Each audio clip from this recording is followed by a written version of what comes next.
This government is determined to fix every aspect of the broken system we inherited and to restore the confidence of the British people. Solving problems, not exploiting them. A serious and comprehensive plan, not fantasy claims based on sums that don't add up or gimmicks that failed in the past. Yvette Cooper talks big but does little with her new asylum plan. Her reforms echo Vox Political's ideas, but only superficially, and fail to tackle the real crisis. I'm Mike Sivier of Vox Political, and Yvette Cooper has proposed tighter rules for asylum seekers, but as usual she's got it badly wrong. The Home Secretary said they're looking at how to tweak the impact of the European Convention on Human Rights and want to stop, for now at least, refugees bringing family members too. We're bringing forward new immigration rules this week to temporarily suspend new applications under the existing dedicated refugee family reunion route. Until the new framework is introduced, refugees will be covered by the same family migration rules and conditions as everyone else. The Conservatives reckon the plan is pathetic.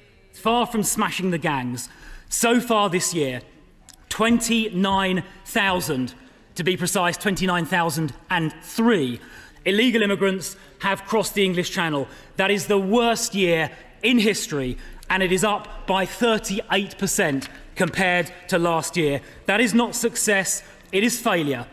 Things are not getting any better, they are getting worse. This government is failing, and everyone can see it.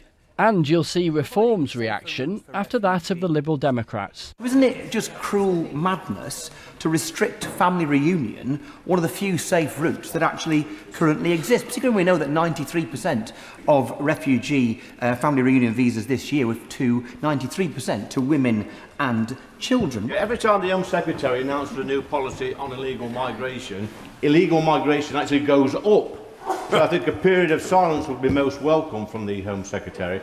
Her announcements on family reunification, hotel use and asylum appeals may look like action, but in reality they are a reaction to political pressure with the aim of doing as little as possible.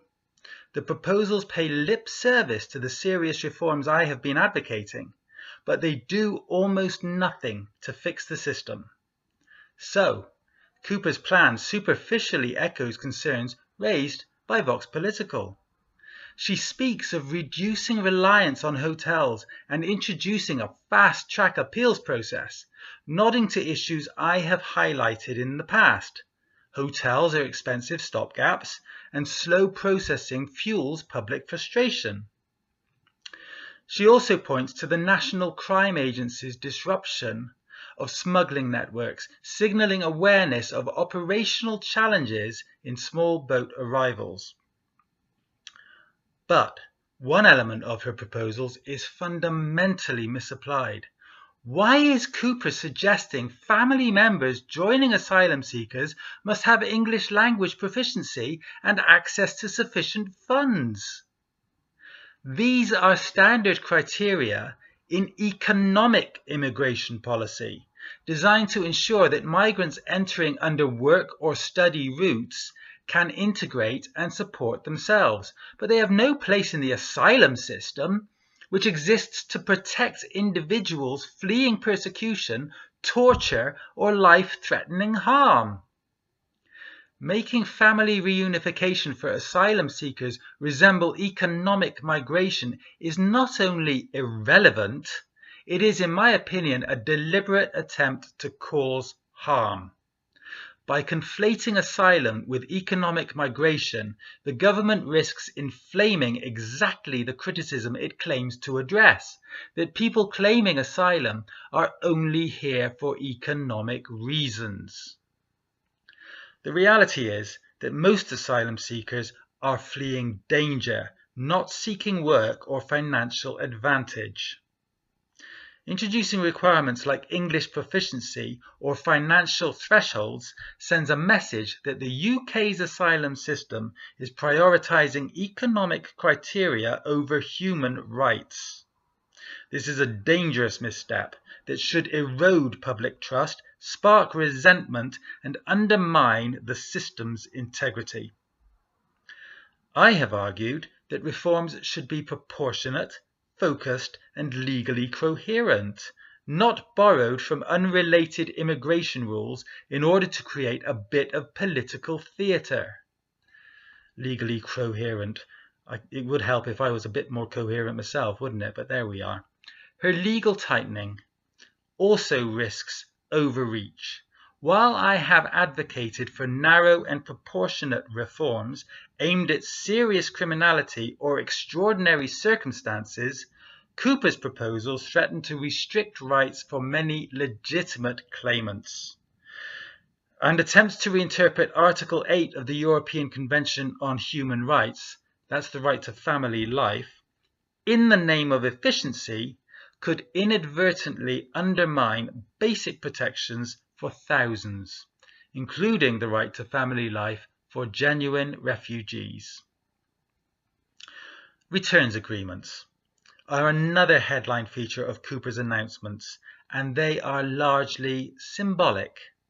The pilot deal with France is unlikely to produce rapid or substantial removals, as these programs depend on foreign cooperation, verification of identities, and operational capacity, none of which are sufficiently resourced.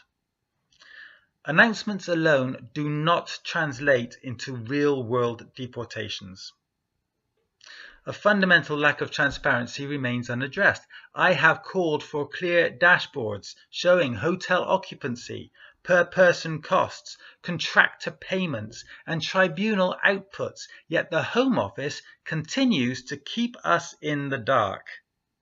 Citizens, councils, and MPs remain uninformed, while backlogs and hotel stays continue to accumulate. The Bell Hotel injunction in Epping serves as a stark illustration of why cosmetic measures, like Cooper's new plan, fail. Use of hotels was never intended as a permanent solution, yet systemic under-procurement and chronic delays in processing forced ministers to rely on them. Closing hotels without fixing decision-making and housing pipelines merely shifts the problem rather than resolving it.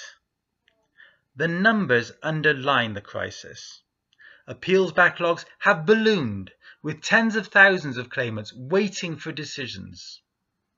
Initial grant rates hover around 49%, but after appeals, roughly 70% of applicants succeed.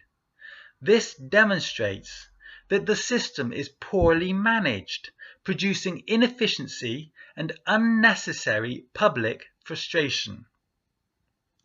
But it does not justify the government's current measures. In fact, it underscores the need for tighter, clearer criteria. The backlog results from a system that admits large numbers without adequately filtering who genuinely qualifies for asylum. Under Vox Political's model, only those who can demonstrate that their lives are in danger in their home country and that they have a solid reason for coming to the UK instead of anywhere else would be admitted. Every other case would be rejected at the front end, preventing appeals from swelling endlessly and reducing unnecessary pressure on hotels, tribunals, and communities. This could naturally lead to what the UK needs, a decision surge with caseworkers and tribunal staff hired and trained to deal with cases that have been prioritised efficiently. There are other vital measures that Cooper avoids. Housing pipelines must replace emergency hotels, funded through multi-year grants tied to measurable outcomes. Bilateral returns agreements should be operationalised effectively, rather than existing as symbolic press releases. Legal reforms should be proportionate, targeting only serious criminality or extreme circumstances, while preserving the rights of genuine claimants. Most importantly, the government must be transparent, publishing detailed data on occupancy, costs, and case outcomes. Cooper's announcements are cosmetic, reactive, and insufficient. They respond to political pressure rather than evidence, prioritizing headlines over results. Closing hotels and tightening family reunification rules in isolation will not reduce the backlog, clear tribunal caseloads, or restore public trust. The UK's asylum system remains overloaded, opaque, and expensive. Only through sustained investment, operational competence, proportionate legal reform, and transparency can it be fixed. Lip service and political theatre, no matter how loudly announced, will not suffice. Cooper may have listened, but she has misread the problem. The country needs competence, not optics. Real reform, not spin. I've been Mike Sevier, and it's time to buy me a coffee. It means donating cash to help keep Vox Political alive. Donate more than £15 and I'll give you a free digital copy of my new pamphlet, The Whip Line, July 2025, which is available at long last. Donate £20 or more and I'll give you a choice between a free digital copy and a free paperback book. Subscribe to the video mailing list, like and comment on this video clip, and subscribe to the channel if you haven't already. And if you do all that, then not only will you have a shiny new book to read, but you'll also be helping keep this channel alive. And then you'll be able to see me in the next one.